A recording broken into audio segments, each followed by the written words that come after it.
നമ്മൾ പലപ്പോഴും പറയാറുണ്ട്, എന്തിനാണ് കുമ്പസാരിക്കുന്നത്? ഈ കുമ്പസാരം നേരിട്ടങ്ങ് ഈശോയോടങ്ങ് ചെയ്താൽ പോരെ, എന്നാത്തിനാണ് അച്ഛന്മാരോട് കുമ്പസാരിക്കുന്നത് എന്നൊക്കെ ഇങ്ങനെ പലരും പറയാറുണ്ട്.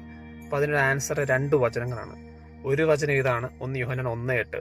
നാം പാപങ്ങൾ ഏറ്റു പറയുന്നെങ്കിൽ അവൻ വിശ്വസ്തൻ നീതിമാനുമാകയാൽ നമ്മുടെ പാപങ്ങൾ ക്ഷമിക്കുകയും എല്ലാ അനീതികളെയും നമ്മൾ ശുദ്ധീകരിക്കുകയും ചെയ്യും. നമ്മൾ ഈ പാപങ്ങൾ ഏറ്റു പറയുന്നെങ്കിൽ നമ്മുടെ പാപങ്ങൾ ക്ഷമിക്കും, അപ്പോൾ ശുദ്ധീകരിക്കപ്പെടും. നമ്മൾ ഏറ്റു പറയണം, പാപങ്ങൾ ഏറ്റു പറയണം.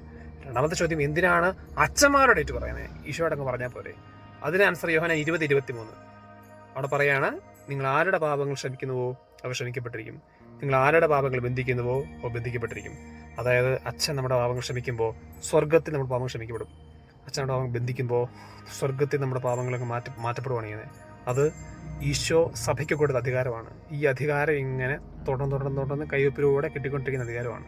അപ്പോൾ ഈ ഒരു ബോധ്യങ്ങളും വചനങ്ങളും മനസ്സിൽ വെച്ച് നമുക്ക് കുമ്പസാരിക്കാം, പാപമോചനം ഏറ്റുവാങ്ങാം.